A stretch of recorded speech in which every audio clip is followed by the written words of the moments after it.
Bapak Ibu sekalian yang dimuliakan oleh Allah Subhanahu wa taala, insyaallah dalam kesempatan hari ini kita melanjutkan pembahasan kita masih pada serial fikih Asmaul Husna. Dalam pertemuan sebelumnya, dua pertemuan yang terakhir kita sudah membahas tentang nama Allah Tabaraka wa taala Al-Wahhab. Allah Subhanahu wa taala yang Maha memberikan anugerahnya, memberikan karunia-Nya, memberikan limpahan nikmatnya. Dan jikalau kita menghitung nikmat dan karunia dari Allah Tabaraka wa taala, sungguh nikmat dan karunia itu enggak mungkin bisa kita hitung. Kemudian dalam kesempatan hari ini kita akan bahas tentang di antara nama Allah Azza wa Jalla yang agung dan mulia adalah nama Al-Fattah. Al-Fattah memiliki makna bahwa Allah Tabaraka wa taala yang Maha memberikan keputusan. Ya, segala sesuatu yang ada di muka bumi ini sudah ditentukan oleh Allah Tabaraka wa taala. Takdirnya sudah ditakar, tidak mungkin tertukar. Sudah ditentukan dengan takdir yang telah Allah Subhanahu wa taala tentukan jauh sebelum Allah Subhanahu wa taala menciptakan langit dan bumi. Jadi ketika kita meyakini bahwa di antara nama Allah Tabaraka wa taala adalah Al-Fattah, maka tidak ada alasan di dalam diri kita untuk merasa khawatir, merasa cemas, merasa takut, merasa risau, merasa bimbang jikalau ada bagian dari rezeki kita yang bakal diambil oleh orang lain. Karena segala sesuatu sudah ditentukan, segala sesuatu sudah diputuskan oleh Allah Tabaraka wa taala. Termasuk Allah Tabaraka wa taala yang memutuskan segala apa yang terjadi di alam semesta ini. Termasuk saat kita mungkin mendapatkan sesuatu yang tidak mengenakan, mendapatkan perlakuan yang tidak semestinya, diperlakukan dengan semena-mena, maka mintalah kepada Allah Subhanahu wa taala Al-Fattah yang Maha memberikan keputusan. Semoga Allah Subhanahu wa taala menolong hamba-hambanya yang beriman. Semoga Allah Subhanahu wa taala menolong hamba-hambanya yang bertakwa. Semoga Allah Subhanahu wa taala menolong hamba-hambanya yang betul-betul berpegang dengan prinsip-prinsip tauhid dan berpegang dengan sunnah Nabi sallallahu alaihi wasallam. Dan semoga Allah Subhanahu wa taala menghancurkan musuh-musuh Islam, orang-orang yang dengki dengan Islam, orang-orang yang ingin menghancurkan Islam. Semoga Allah hancurkan mereka, karena Allah yang Maha memberikan keputusan. Maka dari itulah kenapa di antara nama hari kiamat nanti, di antara namanya adalah Yaumul Fath, hari di mana Allah Subhanahu wa taala memberikan keputusannya, memberikan ketetapannya, memberikan balasannya bagi orang-orang yang beriman, diberikan balasan yang baik. Bagi orang-orang yang bertakwa diberikan kebaikan yang setimpal. Bagi orang-orang yang kufur diberikan balasan yang serupa dengan kekufuran mereka. Allah Maha Adil, dan Allah Subhanahu wa taala adalah Al-Fattah, Maha memberikan keputusan dengan penuh keadilan tentunya. Maka dari itulah kenapa hari kiamat disebut dengan Yaumul Fath, hari di mana Allah Subhanahu wa taala memutuskan keputusan di antara para hambanya. Tidak ada kezaliman yang terlewatkan, tidak ada kebaikan yang terlupakan. Semuanya akan dibalas oleh Allah Tabaraka wa taala. Semuanya akan diberikan balasannya sendiri-sendiri. Maka sungguh Bapak Ibu yang dimuliakan oleh Allah Subhanahu wa taala, inilah nama Allah Subhanahu wa taala Al-Fattah, zat yang Maha memberikan keputusan. Nama Al-Fattah ini disebutkan oleh Allah Tabaraka wa taala di dalam Al-Qur'anul Karim sebanyak 2 kali. Yang pertama adalah disebutkan dalam surat Saba ayat ke-26. Ketika Allah Subhanahu wa taala menyebutkan sebuah perintah kepada nabinya sallallahu alaihi wasallam, "Kul," katakanlah wahai Muhammad, "yajma'u bainana rabbuna." Rabb kitalah yang sudah mengumpulkan kita di dunia ini. Ya, kita dikumpulkan oleh Allah Subhanahu wa taala di dunia ini. Kita dikumpulkan satu sama lain, hidup bermasyarakat, hidup bertetangga, ada yang bersahabat, ada yang hidup rukun, ada yang bermusuhan, ada yang saling benci satu sama lain. Itu sudah menjadi sunnatullah, Sudah menjadi sunnatullah bahwa hidup di dunia ini tidak rukun-rukun saja. Maka di dalam ayat yang lain Allah menyebutkan waja'alna ba'dukum li ba'din fitnatan atasbirun. Dan kami jadikan sebagian dari kalian menjadi sumber masalah bagi sebagian yang lainnya. Mungkin kita mendapatkan ada teman kita yang baik hati dan tidak pelit. Tapi kita justru mendapatkan ada teman kita yang pelit, medit, sukanya bikin masalah, sukanya ngompor-ngomporin, sukanya memfitnah, sukanya bohong, sukanya mengadu domba. Itu sudah menjadi sunnatullah. Wa ja'alna ba'dakum li ba'din fitnatan atasbirun. Dan kami sudah menjadikan sebagian dari kalian menjadi sumber masalah bagi sebagian yang lainnya. Tapi lihatlah, tidakkah kalian bersabar? Bersabar atas kelakuan orang yang ada sekitar kita. Dimanapun kita pasti mendapatkan orang-orang yang tidak mengenakkan.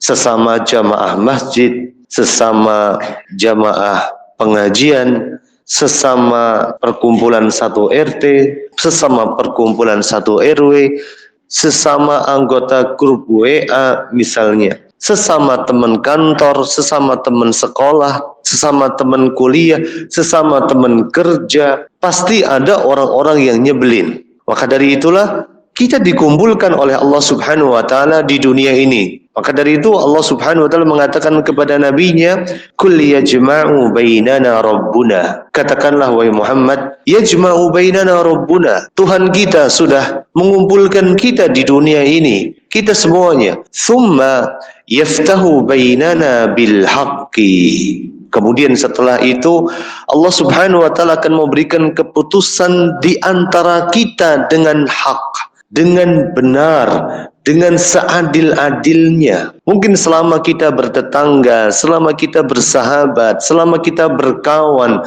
selama kita berrelasi, selama kita berkolaborasi, selama kita ngaji bareng, selama kita sholat bareng di masjid kita ini, ada kedoliman yang kita lakukan antara diri kita satu sama lainnya. Kita dikumpulkan bersama untuk beribadah bersama, tetapi ada di antara kita yang menanam benih-benih kedoliman, menanam benih-benih permusuhan. Tapi ingat bahwa di satu hari kelak, "Tsumma yaftahu bainana bil haqqi." Kemudian suatu hari kelak Allah Subhanahu wa taala akan memberikan keputusan di antara kita, menegakkan keadilan di antara kita. Wa huwal fattahul alim. Dan Allah tabaraka wa taala dat al-fattah, yang maha memberikan keputusan, dan yang alim, yang maha memiliki ilmu.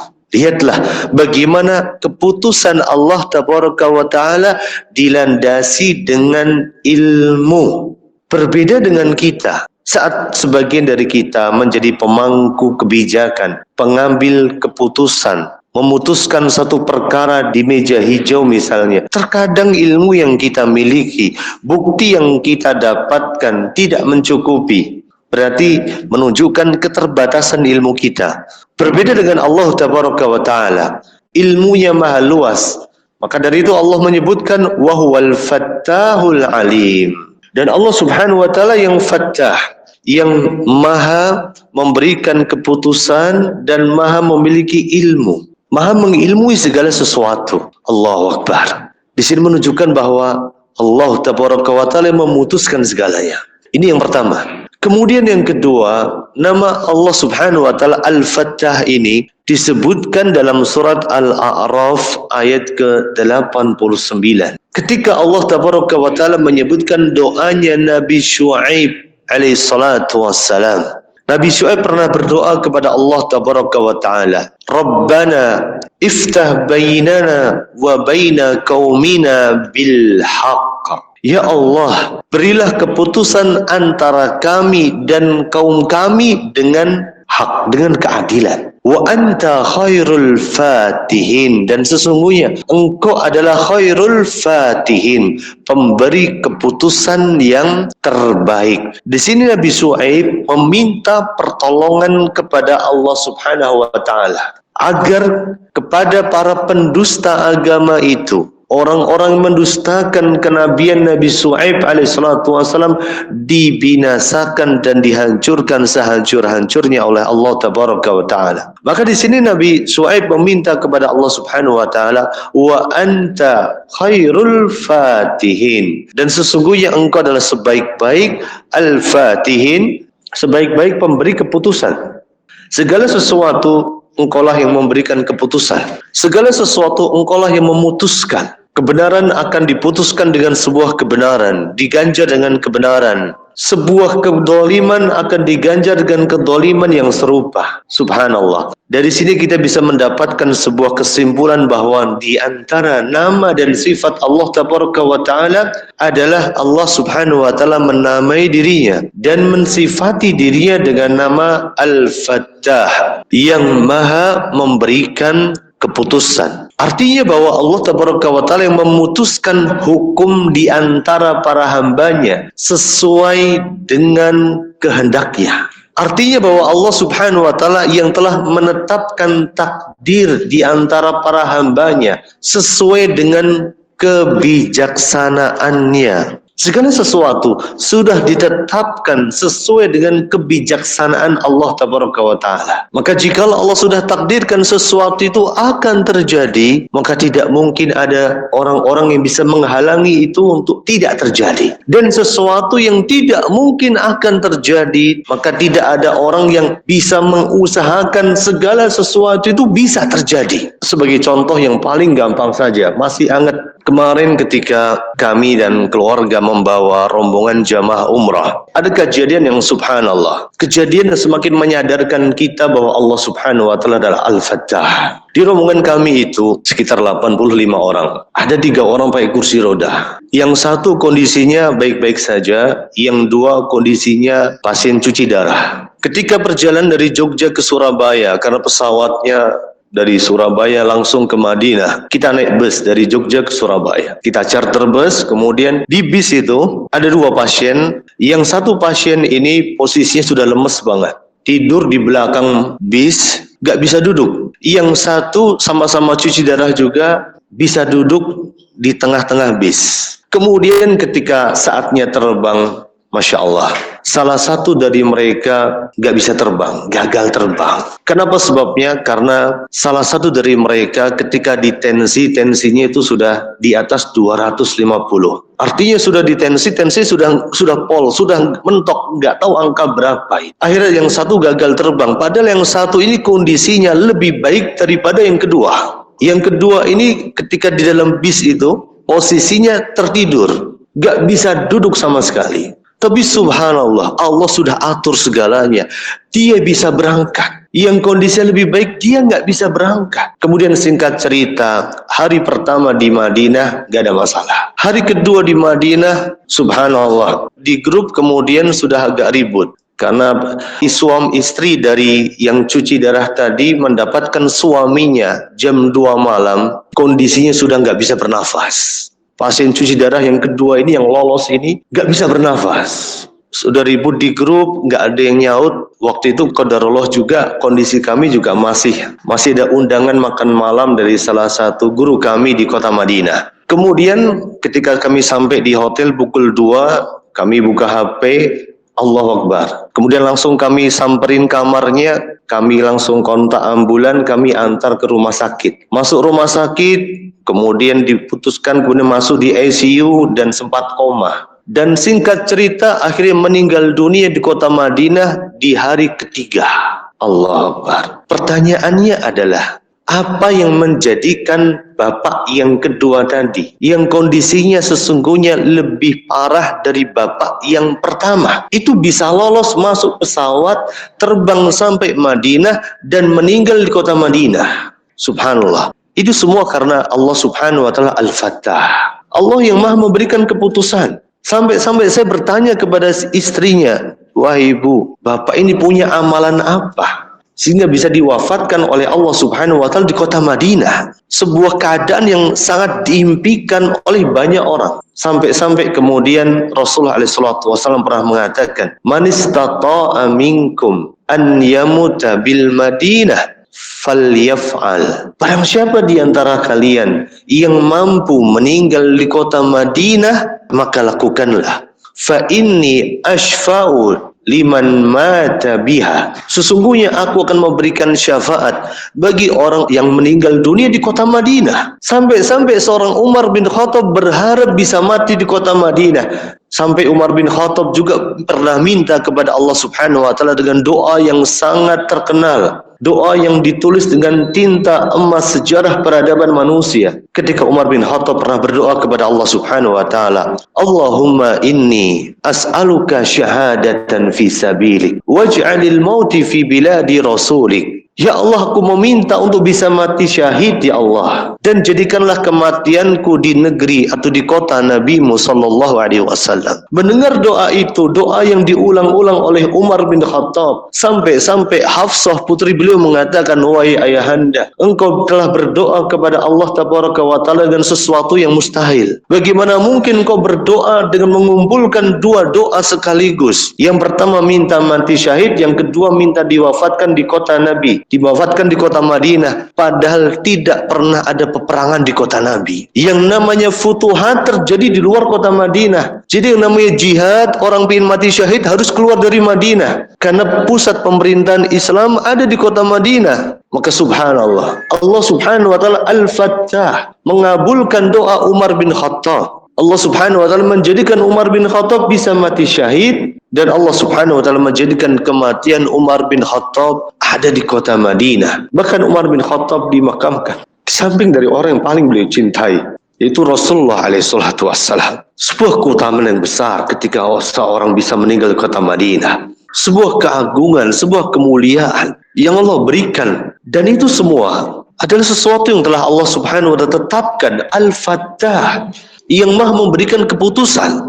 Sebuah pelajaran berharga yang kami dapatkan atas dua orang yang sama-sama pasien cuci darah tadi. Yang satu gagal berangkat, yang satu bisa berangkat. Padahal yang gagal berangkat kondisinya jauh lebih baik daripada yang bisa berangkat. Tapi subhanallah, Allah Subhanahu wa taala punya takdir yang sangat indah. Allah Subhanahu wa taala punya ketetapan yang sangat mulia. Ketika Allah Azza wa Jalla memilihkan sebagian orang bisa mendapatkan keutamaan yang besar di sisi Allah Tabaraka wa taala. Maka di antara makna Al-Fattah bahwa Allah Subhanahu wa taala yang Maha menetapkan takdir, yang memutuskan takdir di antara para hambanya. Termasuk di antara takdir Allah adalah nikmat, karunia, anugerah. Semua itu takdir. Maka jangan pernah menanamkan perasaan iri dan dengki di dalam diri kita. Tidak pernah ada nikmat yang tertukar. Semua sudah ditakar oleh Allah Tabaraka wa taala.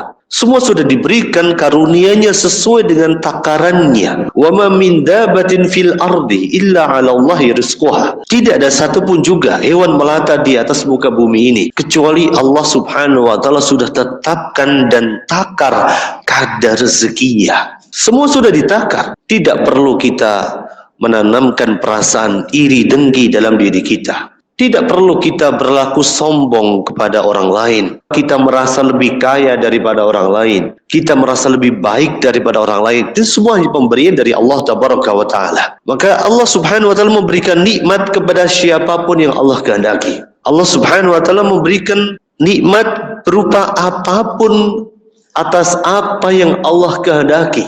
Maka subhanallah, pelajaran berharga yang kemarin kami dapatkan bahwa di antara anugerah dan nikmat yang Allah berikan kepada diri kita adalah saat kita diwafatkan oleh Allah Tabaraka wa taala di tempat-tempat yang mulia dan pada waktu-waktu yang mulia. Maka kalau kita bicara tentang kematian, kapan kita diwafatkan, di mana kita diwafatkan, itu adalah urusannya Allah Tabaraka wa taala, bukan urusan manusia. Di dalam Al-Qur'an Allah menyebutkan, "Wa ma tadri nafsun bi ayyi ardin tamut." Tidak ada di antara manusia yang tahu di manakah kita akan diwafatkan oleh Allah Tabaraka wa taala. Maka ini bagian dari rezeki. Maka kami saat mendapatkan salah satu jamaah kami yang diwafatkan di kota Madinah pada hari Jumat 45 menit sebelum adzan maghrib. Allahu Akbar. Keutamaan yang agung, keutamaan yang mulia yang tidak Allah berikan kepada hamba-hambanya yang lainnya. Maka Bapak Ibu dimuliakan oleh Allah Subhanahu wa taala. Allah Subhanahu wa taala Al-Fattah, yang Maha memberikan keputusan, memutuskan hukum di antara para hambanya, menentukan segala sesuatu dengan ketetapan-ketetapan takdirnya. Allah Subhanahu wa taala yang juga memberikan nikmat kepada para hamba-hambanya sesuai dengan takarannya, sesuai dengan ketetapannya. Maka dari itu Allah Subhanahu wa taala menyebutkan di dalam Al-Qur'anul Karim, "Ma yaftahillahu lin-nasi min rahmatin fala mumsikalaha." Segala sesuatu di antara rahmat yang Allah anugerahkan kepada kita, fala mumsikalaha, tidak akan ada di antara kita yang bisa menahannya kalau itu sudah Allah takdirkan untuk turun kepada salah satu di antara kita. Allah Akbar. Gak ada yang bisa menahannya kalau itu sudah ditakdirkan. Kasus yang saya ceritakan tadi, cerita yang saya ceritakan tadi, itu sebagai bukti yang nyata. Petugas KKP di bandara bisa menghalangi orang yang pertama bisa untuk terbang, tapi tidak bisa menghalangi orang yang kedua, yang Allah takdirkan untuk tetap terbang dengan kondisi yang lebih parah. Bahkan dokter mengatakan, Pak, umrohnya diundur bulan depan atau 2 bulan lagi. Kata dia, tidak, saya harus berangkat apapun yang terjadi. Subhanallah. Fala mumsikalah. Segala sesuatu yang Allah Azza wa Jalla tetapkan, gak mungkin ada di antara kita yang bisa menahannya. Walaupun dokter, walaupun petugas imigrasi, walaupun petugas kesehatan pelabuhan, kesehatan bandara sekalipun juga, gak akan bisa menahannya. Jika itu semua sudah ditakdirkan oleh Allah Subhanahu wa taala. Sebaliknya, wa ma yumsik fala mursila lahu min ba'dihi. Segala sesuatu yang sudah ditahan sama Allah, maka tidak akan ada yang bisa mengantarkannya kepada orang tadi.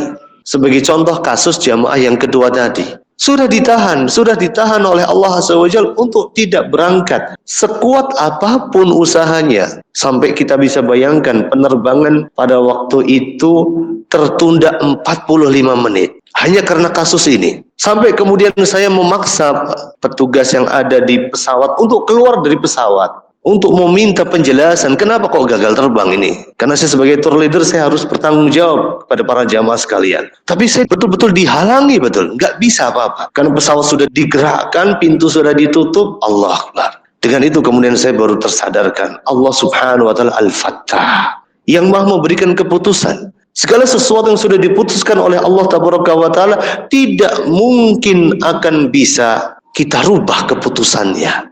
Sesuatu yang sudah dikirimkan oleh Allah Tabaraka wa taala tidak mungkin kita bisa halang-halangi untuk tidak akan sampai kepada pemiliknya. Maka Bapak Ibu yang dimuliakan oleh Allah Subhanahu wa taala, kalau kita bicara tentang nama Allah Azza wa Jalla Al-Fattah, kita bicara tentang keimanan. Keimanan kita termasuk bagian dari rukun iman kita.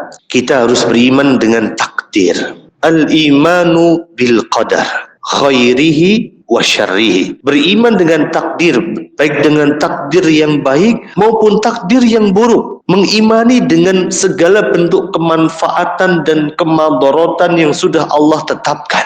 Contohnya hari ini saya masih batuk. Saya beriman bahwa ini bagian dari takdir Allah Tabaraka wa Ta'ala. Dengan batuk ini semoga Allah Azza wa Jalla menghapus dosa-dosa saya. Dengan batuk ini semoga Allah Subhanahu wa Ta'ala mengangkat derajat saya. Semua dengan batuk ini Allah Subhanahu wa Ta'ala semakin menyadarkan saya tentang nikmat sehat, nikmat memiliki kesehatan yang sempurna. Segala sesuatu sudah ditakdirkan oleh Allah Tabaraka wa Ta'ala. Tidak ada yang perlu disesali. Tidak ada yang perlu ditangisi. Tidak ada yang perlu ditakuti. Tidak ada yang perlu dicemaskan. Semua sudah ditetapkan oleh Allah Tabaraka wa Ta'ala. Maka Bapak Ibu yang dimuliakan oleh Allah Subhanahu wa Ta'ala, terkait dengan makna Al-Fattah ini, Imam Ibnul Qayyim Al-Jauziyah menyebutkan bahwa di antara nama Al-Fattah maknanya ada 2. Yang pertama adalah bahwa Al-Fattah memiliki makna penetapan hukum yang Allah anugerahkan kepada para hambanya. Baik hukum itu sifatnya di dunia ataupun hukum itu sifatnya di akhirat. Hukum di akhirat misalnya, ketika Allah subhanahu wa ta'ala menetapkan, memutuskan hukum di antara para hambanya, orang yang zalim masuk neraka, orang yang beriman masuk surga, itulah penetapan hukum. Maka hari akhirat nanti disebut dengan Yaumul Fath. Ini yang pertama. Yang kedua, penetapan hukum di dunia dengan cara Allah subhanahu wa ta'ala memberikan pertolongannya kepada hamba-hambanya yang terpilih. Termasuk diantaranya ketika Nabi Syuaib pernah berdoa kepada Allah subhanahu wa ta'ala, Rabbana iftah bainana wa baina qaumina bil haqqa. Ya Allah, putuskanlah antara kami dan kaum kami dengan hak, dengan penuh keadilan. Wa anta khairul fatihin. Dan engkau sebaik-baik pemberi keputusan.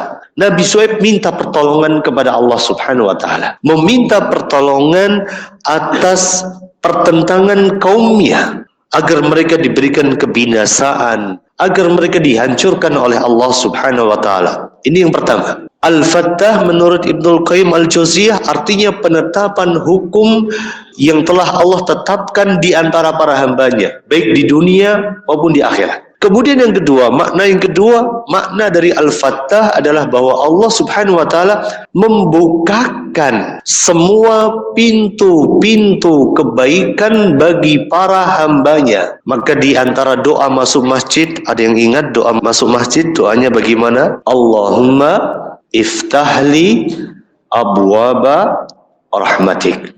Ya Allah, bukakanlah pintu-pintu rahmatmu. Bukakanlah untukku pintu-pintu rahmatmu ya Allah. Artinya bahwa Allah Azza wa Jalla membukakan semua pintu-pintu kebaikan. Sebagaimana Allah subhanahu wa ta'ala menyebutkan di dalam Al-Quranul Karim, Ma yaftahillahu linnasi min rahmatin fala mumsikalaha. Segala rahmat yang Allah Azza wa Jalla sudah bukakan, sudah anugerahkan, tidak ada di antara kita yang bisa menahannya. Allah Akbar. Maka dari itu, di antara pintu-pintu itu adalah pintu kebaikan, pintu rezeki, pintu hidayah, pintu kesempatan beramal saleh, pintu kesempatan beribadah di jalan Allah, pintu-pintu yang telah Allah bukakan untuk diri kita. Jadi kuncinya adalah kalau kita punya kesempatan, kalau pintu itu sudah dibuka, maka maksimalkan kesempatan itu dengan sebaik mungkin. Bisa jadi pintu itu tidak akan pernah terbuka atas diri kita. Kita hari ini punya kesempatan untuk berangkat pengajian, tapi kita nggak berangkat ke pengajian, maka takutlah kepada Allah Tabaraka wa Ta'ala. Jikalau pintu-pintu itu sudah ditutup bagi diri kita. Kita hari ini bisa berangkat sholat berjamaah di masjid, padahal kita mampu, padahal kita bisa, kita nggak sakit, tapi kita nggak berangkat sholat berjamaah di masjid. Maka takutlah kepada Allah Azza wa Jalla. Pintu-pintu itu akan ditutup atas diri kita. Kita hari ini bisa bersujud kepada Allah Subhanahu wa ta'ala. Di mana Rasulullah SAW pernah mengatakan, aqrabu ma yakunu bainal abdi. Keadaan yang paling dekat antara diriku dengan seorang hamba adalah di saat seorang sedang bersujud. Saat kita punya kesempatan untuk bersujud, untuk bisa sholat, tapi kita nggak mau sholat. Maka takutlah jikalau pintu-pintu itu tidak lagi dibukakan atas diri kita. Maka Bapak Ibu yang dimuliakan oleh Allah Subhanahu wa ta'ala, banyaklah berdoa kepada Allah Subhanahu wa ta'ala. Para Rasul, para Nabi senantiasa memohon kepada Allah Tabaraka wa ta'ala, diberikan satu keputusan, diberikan sesuatu pintu-pintu kebaikan oleh Allah Subhanahu wa ta'ala. Dan banyaklah meminta kepada Allah Subhanahu wa ta'ala agar kita termasuk orang-orang yang senantiasa dibukakan pintu-pintu kebaikan di dalam diri kita. Dibukakan pintu-pintu rahmat, pintu-pintu karunia, pintu-pintu kebaikan, pintu-pintu hidayah. Dan semua itu ada di tangan Allah Subhanahu wa ta'ala. Karena Allah yang maha membuka segala sesuatunya. Karena Allah Subhanahu wa ta'ala yang maha memudahkan segala sesuatunya. Karena Allah Subhanahu wa ta'ala menanamkan iman, yang memberikan petunjuk yang sempurna, petunjuk untuk bisa tetap kokoh di atas iman, tetap istiqomah di atas amal saleh, tetap tegar di atas kebaikan-kebaikan yang kita yakini. Mintalah kepada Allah Subhanahu wa taala agar kita senantiasa dibukakan perbendaharaan kasih sayangnya Allah Subhanahu wa taala. Kita diberikan kemudahan dalam segala urusan, diberikan kemurahan, diberikan keluasan karunia, keluasan rezeki, dan rezeki Allah yang paling mahal, rezeki Allah yang paling berharga adalah rezeki yang bernama ilmu. Sampai-sampai Allah Subhanahu wa taala memerintahkan kepada nabinya, "Waqul Rabbi zidni ilma." Dan katakanlah, "Rabbi zidni ilma." Tambahkanlah kepadaku itu sebuah ilmu. Dan semoga Allah Subhanahu wa taala memberikan kepada kita kesempurnaan hidayah dari Allah Tabaraka wa Ta'ala. Semoga kita diberikan keistiqomahan dan semoga kita senantiasa diberikan kemudahan untuk terus beramal soleh dan beramal kebaikan. Dan semoga kita senantiasa diberikan kemudahan untuk berjalan di atas jalan keimanan dan ketakwaan kepada Allah Subhanahu wa taala. Dan mungkin ini yang bisa saya sampaikan, dan kita tutup dengan doa kafaratul majlis. Subhanakallahumma wa bihamdik, asyhadu an la ilaha illa anta, astaghfiruka wa atubu ilaik. Assalamualaikum warahmatullahi wabarakatuh.